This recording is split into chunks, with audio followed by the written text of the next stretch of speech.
और अस्सलाम वालेकुम रहमतुल्लाहि व बरकातहू। तमाम देखने और सुनने वालों को प्यार भरा सलाम। ज़ीशान अज़हर की जानिब से एक बार फिर आपको खुशामदीद कहते हैं उस प्रोग्राम में जिसका नाम है मुस्कुराती सुबह with Zeeshan Azhar. Metro news का मॉर्निंग शो आप देखते हैं पीर से जुमे तक, और आज भी हमारे साथ मेहमान हमेशा की तरह मौजूद हैं। और क्योंकि ज़िंदगी में हमें अवेयरनेस बहुत ज़्यादा ज़रूरी है, ज़िंदगी में हमें आगे बढ़ने के लिए गाइडेंस बहुत ज़्यादा ज़रूरी है। तो गाइडेंस के लिए आज हमारे साथ मौजूद है मोहित, जो कि सोशल वर्कर हैं, IT कंसल्टेंट हैं, और बहुत कुछ है, अभी कुछ अवार्ड्स जीत कर आए हैं, उसके बारे में भी जानेंगे। मोटिवेशनल स्पीकर हैं और बेहतरीन पर्सनालिटी के मालिक। अस्सलाम वालेकुम रहमतुल्लाह। वालेकुम अस्सलाम। कैसे मिजाज में? अल्हम्दुलिल्लाह माशाल्लाह। इसी के साथ as usual the one of the best friend is doctor Tariq. अस्सलाम वालेकुम। कैसे मिजाज है doctor Tariq? Thanks for the medicine. कहीं से आराम नहीं आ रहा था, आपकी मेडिसिन ने बड़ा काम कर दिया। बहुत शुक्रिया। देखिए, कोई ऐसा मसला नहीं है, मेडिसिन ले प्रॉपर्ली ठीक हो जाता है। आपने थोड़ी गलती की होगी, डॉक्टर अच्छी दवाई देते हैं। वो कुछ ज्यादा ही अच्छी हो गई थी, उसका काम नहीं कर रही थी, तो हमने थोड़ी बुरी वाली लेनी, तो आपने वाली मतलब वो कहते हैं ना कि जरासीम मार दवा आपने दी। अच्छा जी, बाकी हमने डॉक्टर साहब से और रिक्वेस्ट की कि जबरदस्त चीज़ है जी, और जब कोई अच्छी चीज़ हो, अच्छा काम हो, तो उसको अप्रिशिएट जरूर करना चाहिए, क्योंकि जो आपके लिए एफर्ट्स कर रहा होता है उसका सेरो खून बढ़ जाता है। सही रहो सर जी, बिल्कुल। और खून बढ़ाना भी जरूरी है, क्योंकि अनार तो खा नहीं सकते, महंगे हो गए, एज भी कम हो जाए, मसला हो जाता है। तो इस तरह खून बढ़ाए, अनार मत खाएं क्योंकि अनार बहुत महंगे हैं। जी मोहित, आपकी तरफ आते हैं। सबसे पहले तो मुझे बताइएगा कि आप जो अवार्ड लेकर आए हैं उसकी तफसीलात क्या हैं? अल्हम्दुलिल्लाह मुझे 3 अवार्ड्स मिले हैं कुछ महीने में, जिसमें एक अवार्ड CSR जो मेरी सर्विसेज थी इंडिविजुअल बेसिस पे, जो मैं कम्युनिटी के लिए काम कर रहा था, उसकी बिहाफ पे मुझे ये इंडिविजुअल अवार्ड मिला, जो मेरे लिए बहुत ही बाइस मुसर्रत था। अच्छा, एक चीज मुझे थोड़ी सी क्लियर कीजिएगा, CSR स्टैंड फॉर, क्योंकि कॉर्पोरेट सर्विस जो होती हैं, उसमें जो हम लोग जो है वो लोगों के लिए काम कर रहे होते हैं कॉर्पोरेट लेवल पे रहकर। तो इंडिविजुअल बेसिस पे मुझे ये अवार्ड मिला, जो मेरी अपनी सर्विसेज थी कॉर्पोरेट लेवल पे, जो मैं लोगों के लिए हेल्प आउट कर रहा था, तो उस बिहाफ पे मुझे अवार्ड मिला, जो मेरे लिए बहुत ही एक एजाज़ की बात थी। दूसरा अवार्ड मुझे एक इस्लामाबाद की ऑर्गेनाइजेशन थी, यूथ ऑफ पाकिस्तान, उनकी तरफ से मिला। नेशनल बेस्ट स्पीकर का अवार्ड मिला 2025 का। तो वो मेरे लिए एक बहुत बड़ी एजाज़ की बात थी कि अल्लाह ताला इस तरीके से नवाज रहा है, और कहते हैं कि जब अल्लाह ताला देने पर आए तो बहुत कुछ देता है, लेकिन हमें फिर उसका शुक्रगुजार होना चाहिए। मैं हमेशा ये कहता हूँ कि हमें अपनी ज़िंदगी में शुक्र को लाजमी लाना चाहिए। और उसके साथ साथ फिर एक और विजनरी लीडरशिप का मुझे एक अवार्ड मिला, वो भी मेरे लिए एक एजाज़ की बात थी, क्योंकि ये अवार्ड एप्रिसिएशन होते हैं और ये एक टोकन होता है कि आप और आगे जाके मेहनत करें और अपना वक्त स्पेंड करें अच्छे कामों में, अच्छे लोगों के साथ, और कम्युनिटी की बेहतरी के लिए। बिल्कुल। और एक चीज मैं कहूँगा कि अवार्ड फुल स्टॉप होता है वहां तक की जर्नी का आपका, यानी आपको जब अवार्ड मिल गया वो फुल स्टॉप था, इससे पीछे की जर्नी बहुत अच्छी थी, अब क्या करोगे, मजीद और क्या बेहतरी लेकर आओगे। तो अवार्ड आपको अप्रिशिएट इसलिए किया जाता है कि आपसे लोग और तवक्को करते हैं कि आप बेहतर से बेहतरीन काम करें। ऐसे ही है? अच्छा, विजनरी आई क्या होता है, थोड़ा सा मेरे देखने वालों को बताएगा। विजनरी पर्सन है या विजनरी चीज़ों पर काम कर रहा है, तो ये क्या होती हैं? देखिए, जब हम 2 वर्ड की बात करते हैं, एक होता है विजन और एक होता है मिशन। मिशन तो वो होता है जो हम अपनी करंट, जो करीब के, जो ये समझ ले कि मेरा मिशन क्या है, वो मेरा जो अभी जो करंट चल रहा होगा उसको मैं अपना मिशन बनाऊंगा। इंडिया के जैसे प्यारे गिराए थे, वो मिशन था हमारा। हाँ, और विजन क्या होगा, आप लॉन्ग टर्म प्लानिंग जो करते हैं, जैसे विजन 2030, विजन 2050, ये विजन दिए जाते हैं कि आप अपने आप को या आप अपने मुल्क को या आप अपने इदारे को 20 साल बाद कहाँ देखना चाहते हैं, 30। तो ये विजनरी लोग होते हैं जो इमेजनरी अपनी जो है वो पूरी वर्किंग करते हैं, पूरे डॉक्यूमेंट बनाते हैं। और मैं ये कहता हूँ कि ये सिर्फ ऑर्गेनाइजेशंस का नहीं होता, ये हमारी अपनी पर्सनैलिटी का भी होता है। मैं एक यूनिवर्सिटी में गया था लेक्चर देने, तो वहाँ मैंने बात की मिशन और विजन। मैंने कहा आप हर जगह, और आप वेबसाइट पे डालें, किसी भी कंपनी का नाम लिखे तो सबसे पहले लिखा हुआ आएगा ऑब्जेक्टिव, मिशन और विजन। तो ये मिशन और विजन किसी कंपनी का नहीं होता, ये मिशन और विजन मेरा भी होता है। मैंने अपना एक मिशन बनाया हुआ है, मैंने एक विजन बनाया हुआ है कि मैं आगे 10 साल बाद, 20 साल बाद कहाँ आऊंगा, और फिर इसको अचीव करने के लिए हम शॉर्ट टर्म गोल्स बनाते हैं, शॉर्ट टर्म गोल बनाते हैं, मिड टर्म गोल बनाते हैं। उन गोल्स को हम अचीव करते हैं with in the year, with in the month, कि इस साल का मेरा ये है कि मुझे ये सर्टिफिकेशन करनी है, इस साल का मुझे ये है, मुझे ये डिग्री हासिल करनी है, इस साल मुझे ये काम करने। वो भी शॉर्ट टर्म गोल आपको अपने विजन और मिशन तक लेकर जा रहे होते हैं। जबरदस्त। अच्छा जी, डॉक्टर तारिक आपकी तरफ आते हैं।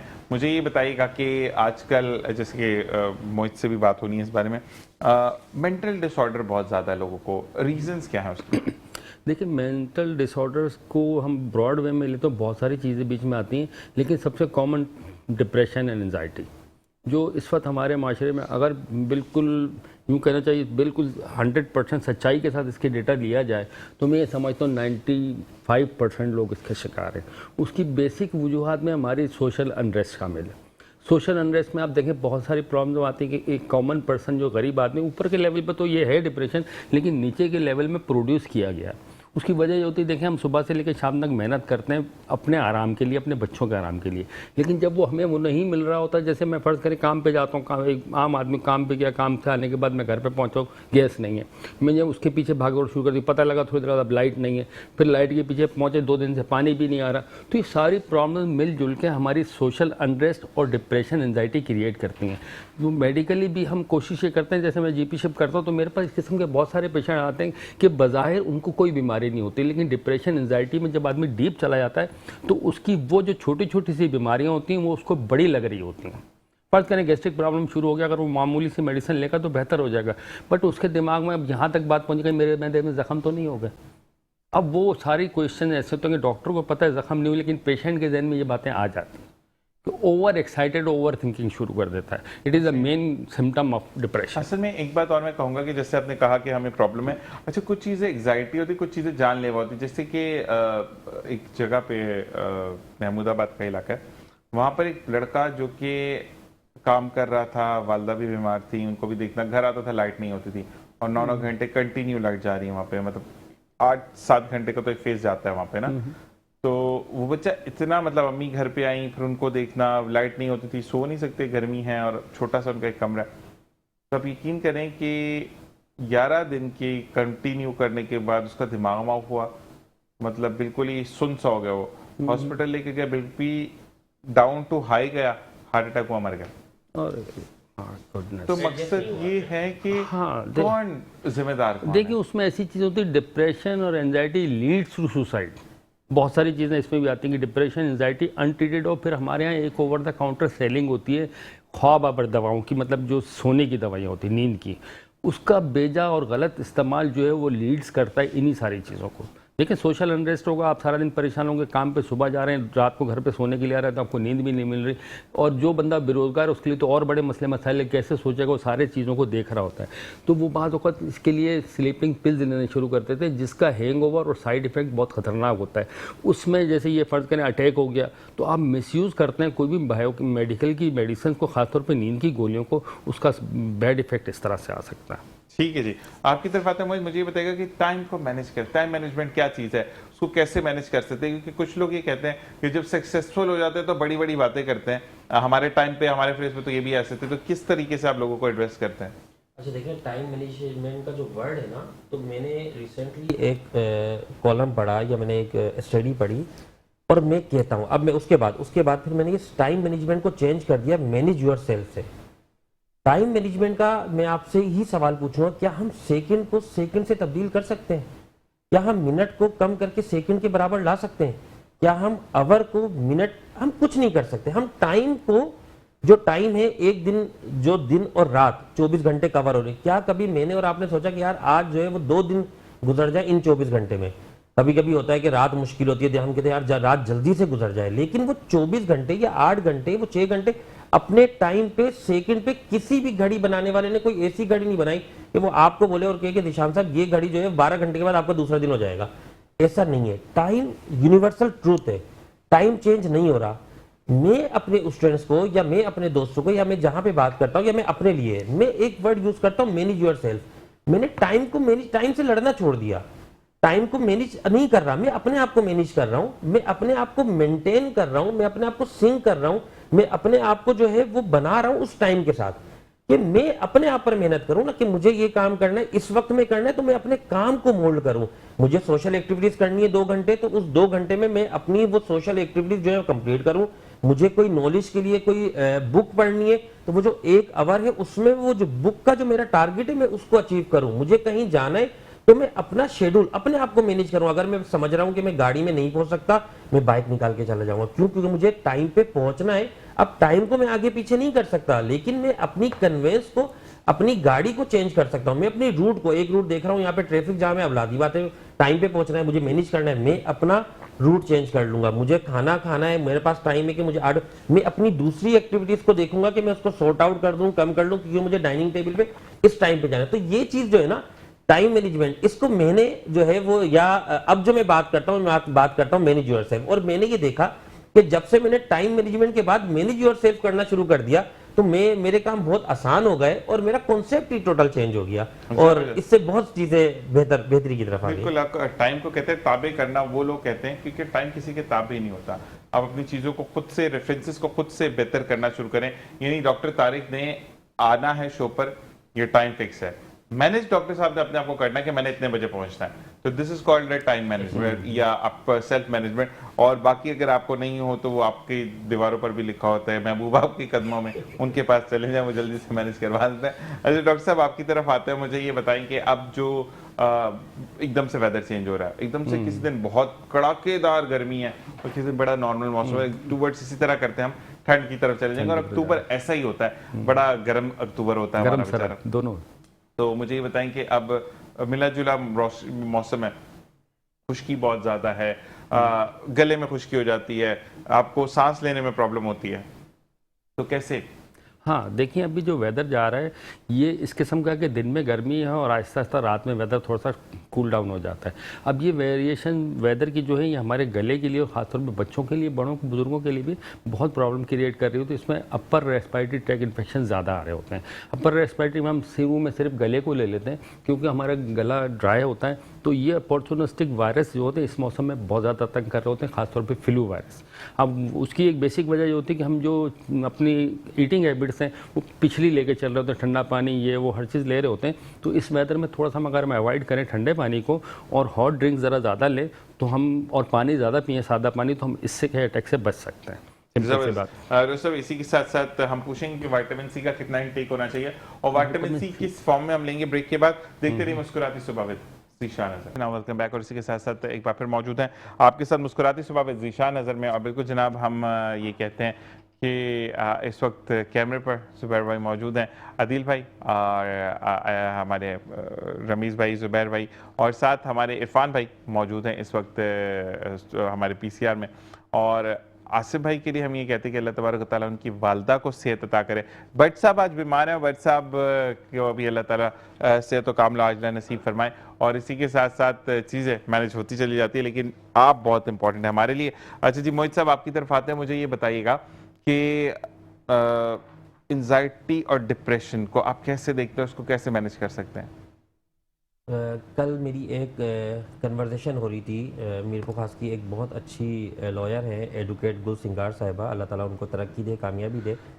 तो मैं उनको ब्रेस्ट कैंसर का एक मेरा स्टेटस था जो मैंने अभी रिसेंटली एक कॉन्फ्रेंस में विजिट किया था, तो उन्होंने कहा कि ये एक बीमारी एंजाइटी और डिप्रेशन बहुत ज़्यादा फैल रही है या बहुत ज़्यादा इसकी अवेयरनेस की ज़रूरत है। बेसिकली जो मैंने समझा है ना, डिप्रेशन एंजाइटी मेडिकल टर्म्स लाती बातें डॉक्टर साहब ने बहुत अच्छे तरीके से बताया है। मैं सिर्फ ये बोलूँगा कि डिप्रेशन और एंजाइटी ये आपका कंपेरिजन है दूसरे शख्स के साथ, और कुछ नहीं है। हर बंदा जो है ना अपने आप को कंपेयर कर रहा है दूसरों के साथ, तो वो फिर एक अलग कैफियत में चला जाता है। उसको एंजाइटी भी इसी बिहाफ पे हो रही है, उसको डिप्रेशन भी कि उसके पास क्या है, इसके पास क्यों है। आजकल हम लोग क्या है कि दूसरे की तरक्की से भी तकलीफ हो रही है, किसी की खुशी से भी तकलीफ हो रही है। मतलब हम अपने आप में जिए ना। हाँ, अगर आप कोई अच्छा काम कर रहे हैं, वेल एंड गुड, आप करें, आप लोगों को साथ लेके चलें, लेकिन अगर आपके पास कोई खुशी वाला इंसान है तो आप उसको देख के खुश हो, आप अपना इतना बड़ा दिल करें। ये सिर्फ एंजाइटी डिप्रेशन हमारी अपनी लाइफ, हमारी अपनी जात से कोई चीज नहीं है। ये वो चीजें हैं जो हम दूसरों से कैच कर रहे हैं, हम दूसरों से हासिल कर रहे हैं कि इस शख्स की अगर जॉब लग गई तो हमें थोड़ा सा दिल में होगा कीना, बुक्स, ये मतलब ये सब चीजें। आपकी मिसाल लेते हैं, आपको 3 अवार्ड्स मिले, कोई मसला तो है, इसको क्यों मिल गए, मुझे क्यों नहीं मिले? मैं तो ये वाकई में बड़ी स्टूपिड बात है। हम इस चीज को छोड़ देना, देखिए मेरी जात है, मैं अपने आप को सिर्फ अपने आप तक देखता हूं, मेरे बराबर में कोई शख्स अल्लाह से अच्छा। दूसरी बात ये कि आप अगर थोड़े से इस्लामिक या दीनी माहौल से वाबस्ता हो जाए ना, अगर आप ये सोचें कि अल्लाह ताला उसको नवाज रहे हैं ना, अल्लाह ताला लाख लाख शुक्र है कि आप इसको दे रहे हो। आप अल्लाह की देने पर, अल्लाह के नवाजने पर गिला शिकवा ना करें। आपको जो अल्लाह दे रहा है वो अल्लाह ताला का शुक्र अदा करें कि अल्लाह आपको दे रहा है, उसको दे रहा है, आप शुक्र अदा करें कि अल्लाह ताला उसको दे रहा है। मेरा ये मानना है कि डिप्रेशन और एंजाइटी सिर्फ मेंटली एक प्रॉब्लम है, इसको हम रिजॉल्व कर सकते हैं काउंसलिंग से, कि आप इन चीज़ों को छोड़ने सोचना, आप कंपैरिजन करना। अच्छा, जो अभी मिसाल दी थी आपने कि वो जो लड़का आता था और लाइट नहीं होती थी, अपने आप को सिंक कर ले। सिंक किसके साथ करें? आप माहौल के साथ सिंक कर लें। अगर आपका कभी हार्ड वक्त आता है तो आप उसके साथ एडजस्ट हो जाएं, उसके साथ बन जाएं कि चलो मुश्किल वक्त है ना, अल्लाह ताला ने अच्छा वक्त भी तो दिया। मुश्किलात हर इंसान के साथ आती है। मेरे ख्याल से हम में से कोई भी बंदा ये नहीं कह सकता मेरी A to Z life perfect है। कहीं ना कहीं किसी ना किसी के साथ तो गैप तो होगा ना, तो उसमें बिल्कुल adjust मोहित, होना। मैं एक चीज बोलूंगा, आपकी काउंसलिंग भी होनी चाहिए, लेकिन अल्लाह से फिर रास्ते पे आ जाना चाहिए कि अल्लाह देखिए, मैं अगर आपसे मांगता हूँ, मैंने एक बीमारी से लड़ रहे हैं हम, बात सबको पता है, मोहित मुझे इंजेक्शन के लिए पैसे चाहिए, मुझे एक दफा, दो दफा, तीन दफा, चार दफा, पांचवी दफा या तो आप लोगों को बताना शुरू कर दोगे, ठीक है, उससे बेहतर है अल्लाह के सामने सजदा रेज हो जाए। ये मैं बड़ी मुझे बेहतरीन बात बिंगा हाफिज अगर मैं बात करूं, लेकिन मुझे रमीज खान ने ये सिखाई, जो कि producer director of the programme है। कहते तुम अल्लाह से क्यों नहीं मांगते, अल्लाह तुम देता है। अल्लाह से क्यों नहीं कहते कि मुझे चाहिए ही चाहिए और तू ही देगा। उसको दिया है, अल्लाह के सामने कंपैरिजन डालो, उससे दिया उससे बेहतर मुझे भी अता कर, ठीक है, क्योंकि मैं तो अपनी औकात के मुताबिक मानो, तू अपनी शान के मुताबिक अता कर। और फिर अल्लाह ताला ने रास्ते खोलना शुरू किए। अच्छा, मैं ये लोगों को कहता हूँ कि देखिए, एक बात मैं आपकी थोड़ी सी कुछ बात से एग्री करूंगा, कुछ बात से डिसएग्री करूंगा, क्योंकि जब आप पे बुरे हालात होते हैं ना, तो फिर मुझे आपकी बातें भी ताना लग रही होंगी। मेरे घर पे फाका चल रहा है और आप बोले इसमें एडजस्ट करो, तो सबसे पहली मेरी बात है कि आ जाओ, तुम भी खाना छोड़ के आ जाओ, मेरे साथ बैठो। तो हम एडजस्ट नहीं कर पाते बातों को, हम एड्रेस को ना नेगेटिव एड्रेसिंग पे ले जाते हैं। हाँ, एड्रेसिंग भी आपको तब अच्छी लग रही होती है, यानी मुझे अगर हाथ में चोट लगी है कि मेरा हाथ टूट गया, तो आप मुझे बोले ज़ीशान भाई इसको बर्दाश्त करें, तो मेरा दिल चले मुक्का मार के आपका मुंह तोड़ूं कि ये आपने बात कैसे करें। तो मैं ह्यूमन नेचर की बात कर रहा हूं। तो बेहतरीन टाइम होता है आप अपने अल्लाह से लौ लगा लें, आप अल्लाह की तरफ झुक जाएं, क्योंकि कहते हैं कि आप जब सजदों में झुकते हैं वो आपको दुनिया के सामने झुकने से बचा लेता है। अच्छा, एक चीज ये है कि अल्लाह ताला नवाजता हर किसी को है, किसी की भी दुआ जो है ना रद्द नहीं होती। मेरा ईमान है कि जब मैंने अल्लाह से कहा ना, अच्छा अल्लाह से बातें करने लग जाए, हमारे अंदर नेचर ये बन जाए। मैं आज से 2 साल पहले जब उम्रे पे गया, तो उससे पहले मुझे सब कहते थे उम्रे पे जाएं, आप हज पे जाएं, अल्लाह ताला सब कुछ दिया। तो मैं कहता अभी नहीं, अभी तो मेरा ऑफिस है, ये है, काम है, बहुत बिजी हूँ ना। लेकिन जब एक दफ़ा मैं होकर आ गया ना, तो अब एक तड़प भी बढ़ गई और एक लू भी बढ़ गई और अल्लाह ताला से एक रिश्ता और मजबूत हो गया। अब मैं अल्लाह ताला से मांगता हूँ ना, तो पुख्ता इरादे और ईमान के साथ मांगता हूँ वही देगा कि वो देता है। अच्छा, मुश्किलात आती हैं, आपके मसले मसाइल आते हैं, लेकिन जब अल्लाह के ऊपर फैसला छोड़ देना, आप अपने ऊपर बना ले कि आपके साथ, आपको किसी के साथ ज्यादती नहीं करनी, आपको किसी के साथ नाइंसाफी नहीं करनी, आपको किसी को बिला वजह तंग और सताना नहीं है। आप देखें आपकी लाइफ कितनी है। मैंने देखा है, मैंने अपने ऊपर, मैं अपनी बात बताऊं कि मेरी मुश्किलात अल्लाह ताला ने ऐसी आसान करी हैं और कर रहा है। लाजिम है, जब आप सोशल वर्किंग में आते हैं ना, तो आपके पास 10 हार्ड फेसेस आते हैं, आपको मुश्किलात पे, लेकिन जब आप किसी के साथ बेहतरी करें, किसी को दें, किसी के साथ अच्छाई करें, तो अल्लाह ताला आपको नवाजता है और इस पे आपका ईमान होना चाहिए। हमारे यूनिवर्सिटी का एक बच्चा था, जहाँ की आपने मुझे याद करवा दी बात। अच्छा, किसी ने उसको बुरा कहा, उसने कहा देखो अल्लाह ताला मुझे माफ करे अगर मैं गलत हूँ। वो क्या करता था, पेपर आया, पेपर की डेट आ गई, हम सब कहते हैं अल्लाह ताला पास कर, पता ही क्या करता था, बड़ी डेट आ गई है, संभाल लेना आगे। तो एक दफा मैंने कहा तुम कितनी बदतमीजी करते हो यार। कहते हो उससे बेहतरीन दोस्त है ही नहीं मेरा कोई। और आप यकीन करें मोहित कि ये मैं नहीं कहता कि वो पढ़ता नहीं था, पढ़ता था, लेकिन जितना वो पढ़ता था उतना मुझे भी पता है उसको अल्लाह ताला रास्ते बनाता था। ऐसा ही होता है। उसने हमेशा ये कहा मैंने दुनिया में कोई दोस्त नहीं बनाया, लेकिन एक वाहिद दोस्त है जो वो है।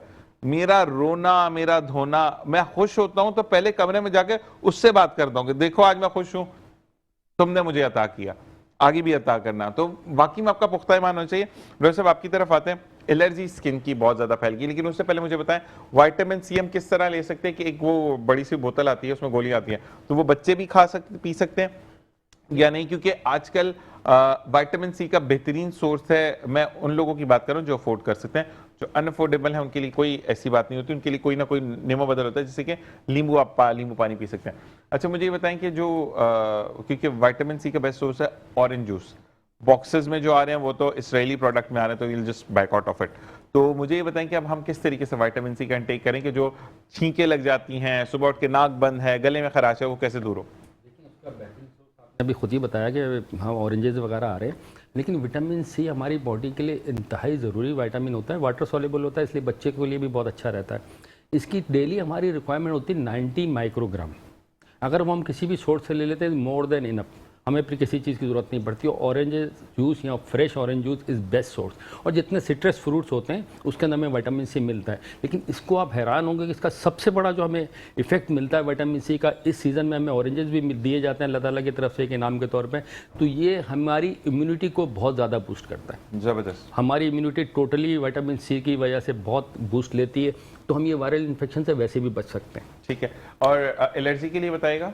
देखिए एलर्जी तो एक हमारी बॉडी का एक्सएजिरेटेड रिफ्लेक्स होता है कि हमें कोई भी बॉडी के अंदर फॉरेन पार्टिकल जाते हैं तो वो रिस्पॉन्ड करते हैं एज ए एलर्जी।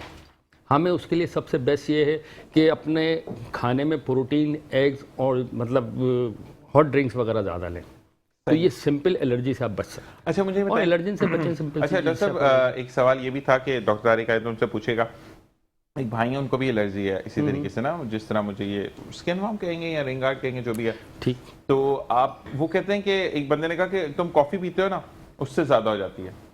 हाँ देखिए, उसकी ज़्यादती से हमें एलर्जी को पहले एलर्जेंस को आइडेंटिफाई करना पड़ता है कि हमें एलर्जी, अगर फ़र्ज़ करें सिंपल एलर्जी है कि हमें किसी भी चीज़ के खाने से हो रही, कोई चीज़ लगाने से हो रही, कोई जेवर पहनने से हो रही, किसी साबुन से हो रही, तो सबसे पहले हमें वो एलर्जिन फाइंड करना पेशेंट की अपनी जिम्मेदारी होती है। अदरवाइज फिर हम टेस्ट करवाते हैं।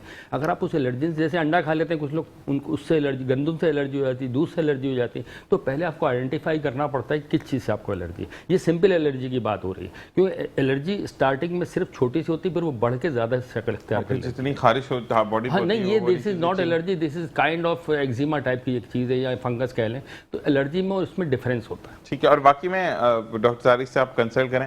मैं तो ये कहता हूँ कि मैं थक गया था और एक टाइम पे हार गया था, वहाँ पे डॉक्टर तारिक ने मुझे सपोर्ट किया। Thank you doctor Tariq. मुझे ये बताइएगा मोहित कि बीइंग अ मोटिवेशनल स्पीकर, तनकीद बड़ी होती है ना लोगों की, हाँ खुद तो हालात अच्छे हैं, बात विद सॉरी लोगों की बातें बता रहा हूँ कि खुद तो अच्छे हालात में, तो कितनी आपने जो है वो कहते हैं ना कि डिसरिस्पेक्ट देखी कि यार ये बातें करता है क्योंकि हमारे हालात बुरे, हमारे हालात में रह के देखे, और कितने लोगों को ये देखा कि वो बंदा जो है वो आपको फॉर्म करता हुआ नजर आ रहा है कि नहीं यार इसने मेरी बातों पे अमल किया। ये कितना इजी था आपके लिए इस चीज़ को करना? अच्छा देखें, तनकीद वहाँ मिलती है जब आप सिर्फ जो है वो ऊपर की बातें करें, लेकिन जब आप ग्राउंड पे रहकर बातें करते हैं ना, तो मेरी आदत है कि अगर मैं किसी के साथ बात कर रहा हूँ ना, तो मैं ग्राउंड पे उतरता हूँ, ग्राउंड पे उतर के उसके साथ पहले सिंक होता हूँ, सिंक होने के बाद उसके सिनेरियो को अपने सिनेरियो से एडजस्ट करता हूँ, और फिर जब हम वो बातें करते हैं तो लाजमी बात है उसमें फिर अगले को और खुशी भी होती है और समझ। जैसे आपने भी बात किया कि अगर किसी की तकलीफ में आप किसी को कहें कि यार ये तो सह लो, ये तो मुश्किल है, कोई बात नहीं, तो फिर वो इरिटेट हो जाएगा। तो इरिटेट होने से पहले उसका माइंडसेट बनाना पड़ता है, उसके माइंड में कुछ बातें डालनी पड़ती है कि नहीं ये बात आपको इस सब्र पे भी, इस तकलीफ पे भी अल्लाह ताला इसका अजर देगा, आपको शुक्र देगा। और दूसरा, आप कर क्या कर सकते हैं? देखिए काफी दफा हमारी लिमिटेशन आ जाती है। आपकी अगर खुदा ना खास्ता कोई ऐसी तकलीफ आ गई जो आपकी नहीं जा रही, या आपकी अभी आपने बात की कि वो हाथ अगर किसी का खुदा ना खास्ता टूट गया, अब वो एक दिन में नहीं जुड़ेगा। अब उसको लाजमी है उसके माइंड में ये बात डालना कि देखो अब सब्र करना है, और सब्र करने का दवाई लेनी है, मेडिसिन लेनी है। लेकिन अब तुम गिले शिकवे करोगे, नाशुक्री बना करोगे, सिर्फ जो है वो रोना गाना करोगे, तो कोई नहीं, उससे भी तुम्हारी वो जो आपकी तकलीफ है ना, वो एक दिन बाद या 2 दिन बाद या 10 दिन बाद ही सही होनी है। अगर आप शुक्र करोगे, उसको अच्छी तरीके से फेस करोगे, तो भी 10 दिन बाद। तो हमें जब हम किसी से बात करते हैं तो हम उसके लेवल पे आ जाते हैं।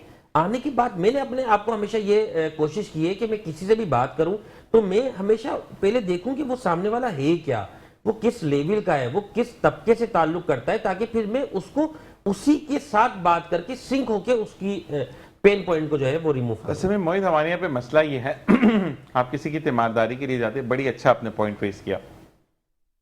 मेरे लिए आप आए हैं, मेरा हार्ट टूटा हुआ है, कैसे हैं जीशान? ठीक ठाक है, मेरा भी हार्ट टूटा था, ये भी है, मैंने तो इतनी दर्द सही है कि मेरा ये, अच्छा वो बंदा बेचारा वो कहता है आप मेरी जगह पे लेट जाए, मैं अब खड़ा हो जाता हूँ, कोई मसला नहीं है। ऐसा भी होता है लोगों का ना। तो मेरा जब हार्ट टूटा है, तो मैं आपको सही बात बताऊं कि हर कोई जैसे दर्द है या कुछ है, तो मैं रमीज भाई की बात बताऊं, रमीज खान क्या कहते थे, क्योंकि शोल्डर तक यहाँ तक मेरा प्लास्टर था, ये शोल्डर ना ऐसे करके ना रब स्टार्ट कर देता था, मुझे कहता अब ये देखो यार, ये तो अपने वक्त से जुड़ेगी, ठीक है, हाँ मैं जहां जहां ये प्लास्टर ओपन है वहां मैं तुम्हें दबा देता हूँ, ठीक है।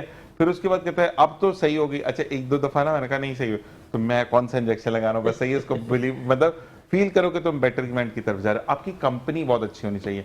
इसने कभी भी, अगर मैं डिप्रेशन में हूँ, मैं कभी बीमारी की वजह से कोई गुस्से, उस दिन भी मेरे गुस्से में, मैं ऑन एयर ये बात बताऊंगा कि आज से कोई 5-7 दिन पहले हम स्टूडियो से फ्री हुए तो इन्होंने सिर्फ मेरे लिए, रमीज ने ये कहा कि क्योंकि एकदम से बीपी डाउन हो जाता है मेरा, तो मेरा दिमाग नहीं चला। हालांकि बेचारे ने ये कहा कि उस रूम में बैठो मैं आ रहा हूँ, तो मैंने इनसे लड़ना शुरू कर दिया और ये नौयत को देखते हुए आंसर नहीं करता। तो आपको सिंपैथी सेक्शन रखना है कि अगर कोई बीमार है या कोई ऐसी चीज है, फॉर द टाइम बिंग उसकी सुन लो, फिर चीजें नॉर्मल हो जाती हैं।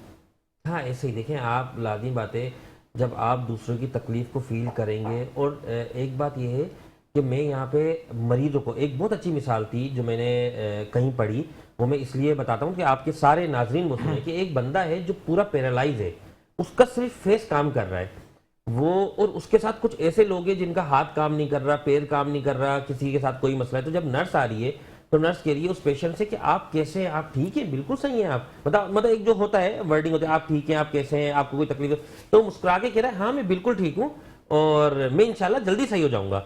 और बाकी सारे मरीज देख रहे हैं कि ये जिसका सिर्फ ये काम कर रहा है, बाकी सब हिस्सा खराब हो गया। लेकिन वो शख्स अपनी हिम्मत की वजह से, अपनी ताकत की वजह से कुछ अरसे बाद ही हॉस्पिटल से बिल्कुल तंदुरुस्त होकर चला जाता है। और वो लोग जिनके सिर्फ हाथ में लगी हुई थी, पैर में लगी हुई थी, लेकिन वो वाएंगे वाएंगे।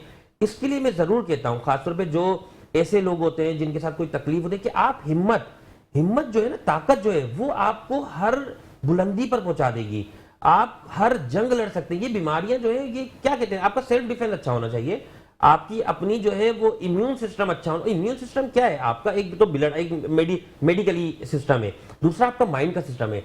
आप माइंड से सोच लें कि आपको ये जंग लड़नी है और आप लड़के कामयाब, मतलब पुख्ता इरादा, जो हमने थोड़ी देर पहले बात की कि दीन भी इसकी तलकीन करता है और दुनिया में भी ये है कि आप पुख्ता इरादा कर लें, आप अपने माइंड को बना लें। आप जो चीज केच करेंगे ना, या मैं दूसरी बात ऐड कर रहा हूं कि हम लोग है ना मैग्नेट है, मकनतीस है, हम जो चीज केच करेंगे वही हम हासिल करेंगे। अगर हम केच कर रहे हैं कोई अच्छी चीज तो अच्छा आएगा, अगर हम सोच रहे हैं कि अल्लाह ताला हमें नवाजेगा, हमारे लिए बेहतरी लाएगा, तो ये यकीन रखें कि आपके साथ बेहतरी होगी। अगर आप हर वक्त रो रहे हैं कि नहीं यार मेरे साथ तो ये मसले मसाइल हैं, मेरे साथ तो ये तकलीफ है, कभी मेरी जिंदगी आसान नहीं होनी, तो वो होनी नहीं है। अल्लाह ताला कहता है ना, जैसे गुमान करोगे वैसे मैं तुम्हें अता करूंगा। लेकिन एक चीज मैं डॉक्टर तारिक से पूछूंगा। डॉक्टर तारिक, जैसे कि इन्होंने कहा, मोहित भाई ने कहा कि आपको जो है you just have to confidence on yourself that you will win, ठीक है, ये आप इससे लड़ोगे। लेकिन मुझे एक बात बताएं, ये बड़ा मेरा पर्सनल वाकया, तो मैं आपसे पूछ रहा हूँ, मेरा ऑपरेट हो रहा था जब एक्सीडेंट हुआ था। अच्छा, कमर के अंदर एनेस्थीसिया की जो एक डोज लगती है, उसके बाद मैंने कभी नहीं लगवाई। मैंने 8-10 ऑपरेशन है लेकिन मैंने नहीं लगवाया। तो अच्छा, डॉक्टर कह रहा है अब आपको प्रॉब्लम, अच्छा माइंड एक बनाते हैं ना कि आपको दर्द नहीं होगा। अच्छा, इंजेक्शन इंसर्ट हो रहा है, कैसा लग रहा है? अब भाई उस टाइम मैं कहा आप लेटे, मैं आपको लगाता हूँ, ऐसा लग रहा है मुझे इस वक्त। तो मकसद ये है कि ये वाला सवाल क्यों होता है? नहीं देखें, उसमें बहुत सारी चीज़ें काउंट होती हैं, आप लोग इसको दूसरे एंगल से देख रहे होते हैं। फर्ज करें अगर आपको जनरल एनेस्थीसिया दिया जाएगा तो पहले एक नींद का इंजेक्शन दिया जाता है, आईवी ड्रिप लगी हुई होती है, तो उसके बाद फिर एनेस्थीसिया स्टार्ट होता है। अच्छा हाँ, ये मैंने एक पूछना था, ये कल भी मैं देख रहा था कि जो मुझे वो जनरल एनेस्थीसिया दिया गया, उससे पहले मुझे नींद आई थी, मतलब वो, और वो काउंटिंग क्यों करवाते हैं आप लोग? मैं चेक कर रहा हूं बंदा कितना, वो देखें उसका एक साइकोलॉजिकल इफेक्ट और एक मेडिकल पॉइंट ऑफ व्यू के, जब हम उसको सेडेट कर रहे होते हैं तो सेडेट की ग्रेडेशन चेक करने के लिए आपसे बात की जाती है। और जब आपको सुन कर रहे होते तो उस वक्त भी आपसे पूछा इसलिए जाता है कि आपके एक्सप्रेशन और आपके वर्डिंग से उनको पता लगे इफेक्ट कैसा हो रहा है। नहीं, क्योंकि मुझे याद है 19 के बाद याद नहीं कि 19 तक आई डिड काउंट, तो वो आहिस्ता आहिस्ता बेटा, आहिस्ता आहिस्ता, उसके बाद काम करता है वो सुला के फिर। अच्छा, एनेस्थीसिया क्यों पेनफुल होता है? नहीं, एनेस्थीसिया कोई पेनफुल नहीं होता उसमें, तो आपको नींद पहले क्यों देते हैं? नहीं, वो इसलिए देते हैं कि जब आप नींद हो जाएगी, आप हिलेंगे नहीं, तो आपकी ब्रीथिंग एक खास स्टैंडर्ड पे आ जाएगी। वो ब्रीथ के जरिए गैसेज इनहेल होती हैं, फिर हम बेहोश होते हैं। वो एनेस्थीसिया से नहीं होता, वो गैसेस से होता है। अच्छा, वो तभी वो मुंह पे इतना बड़ा लगाया होता है? उसमें मतलब हमारी गैसेस वगैरह होती हैं, वो एनेस्थीसियोलॉजिस्ट मखसूस मिकदार में वो गैसेस जारी करता है, वहाँ से स्टार्ट करता है और फिर उसको परमानेंटली मेंटेन करता है। उसका टोटल काम ये होता है कि वो आपकी जो बेहोशी है और होश में लेने का जिम्मेदार वो होता है। अच्छा, तभी कहते हैं कि आप एनेस्थीसिस्ट से मिल लें। अच्छा, नहीं, मुझे ना सबसे ज्यादा, जब मैं फर्स्ट टाइम ऑपरेशन थिएटर में गया, आई वाज वेरी ओके, मतलब ओके क्या, टांग हाथ टूटे हुए थे सारे, तो उस वक्त तक तो नॉर्मल था, डर था, दर्द था, जैसे लोग कहते हैं बीपी हाई हो जाता है ना पेन में ऐसा, होता है। मेरा तो लो हो गया। उस ऊपर इतना बड़ा वो मशीन लाइटें लगी, वो वाइटें नहीं लगी। लाइट जो होती, उसको फिल्मों में देखा था, वो जैसी लाइटें पड़ी मेरा बीपी, मुझे डॉक्टर कह रहा है हौसला रखो, हौसला रखो। मैं इतना बड़ा अपने ऊपर लगाया, दिल में आंखों से बात हो रही थी। लेकिन उसके बाद मैंने डॉक्टर शाह, अल्लाह ताला उनको, मोहम्मद अली शाह मोहम्मद अली शाह उनको जन्नत नसीब करे। और उनके लिए ये था कि लकीली मैं उसी बेड पे था जिस पे वो फ्री इलाज करते थे। और उनका वेरी ये था- कॉम्पिटेंट पर्सन। तो वो उनका ये था, उनके बारे में मैं, अच्छा मुझे एक बंदा कहता है, मैं डॉक्टर साहब आपसे भी इस चीज़ की ऑन एयर इसलिए बात करूंगा कि एक बंदे ने कहा कि ऑन एयर बोलो तो मानूंगा कि बात से बात निकलती है। तो डॉक्टर मोहम्मद अली शाह ये कहते थे कि आपका हाथ कट गया, बम में फट गया, मतलब चीज़ें सलामत है, 10 घंटे के अंदर ले आओ, मैं जोड़ दूंगा। और बाकी वो करते थे। मेरी ये वाली जो एल्बो है ये अपनी नहीं, स्टील मिल का मशहूर केस है जो उन्होंने पाँव जोड़े थे, मेरे ख्याल में बिल्कुल आपने ऐसे सुना ही। होगा, दोनों पाँव अलग थे। ऐसे ही है। और उनका मीरा ऑपरेट होने के बाद कोई स्टिच का निशान नहीं है। उनका इतना सॉफ्ट नहीं, फाइन देखिए हाथ था। उसके अंदर आप थोड़ा सा बैकग्राउंड में जाए, डॉक्टर साहब वेस्कुलर सर्जन थे, डॉक्टर साहब ऑर्थोपेडिक सर्जन थे, डॉक्टर साहब जनरल सर्जन थे, तमाम जो स्पेशलिटीज उसके एक बंदे के अंदर थी। नहीं तो आपको इतने बंदे चाहिए होते, ये जो माइक्रोवेस्कुलर वगैरह जॉइंट्स होते हैं, ये आम सर्जन वेस्कुलर सर्जन करता है। बहुत सारी चीज़ें ऐसी होती हैं कि डॉक्टर की स्पेशलिटी काउंट होती है। अच्छा, लेकिन डॉक्टर शाह के साथ क्योंकि मेरा हो चुका है इंटरेक्शन, और मेरा एक्सीडेंट हुआ था काफी मेजर और एक लंबा ड्यूरेशन का ऑपरेशन था। अच्छा, वो बड़ा ना कॉन्फिडेंस में लेकर बंदे को बात करते थे, और मैंने ये देखा है कि वो बड़ा लविंग होकर उनका एक नेचर था। अच्छा, जब नहीं मिल रहा तो नहीं मिल रहा, लेकिन जब आप उनके पेशेंट हैं तो ही इज वेरी लविंग, मतलब दुनिया में आपके अलावा कोई है ही नहीं उनके लिए। तो ये चीज बड़ी मैटर बहुत करती है। बहुत प्यारी being a doctor। पर्सनालिटी थी। और देखिए इनके अंदर इतनी क्वालिटी, जैसे मैंने बताया, मल्टी डायमेंशनल सर्जन थे कि हर किस्म की सर्जरी वो कर लेते थे। इनकी टक्कर के डॉक्टर भट्टी साहब में शायद आपने सुना होगा, न्यूरो सर्जन है, आयुष भट्टी।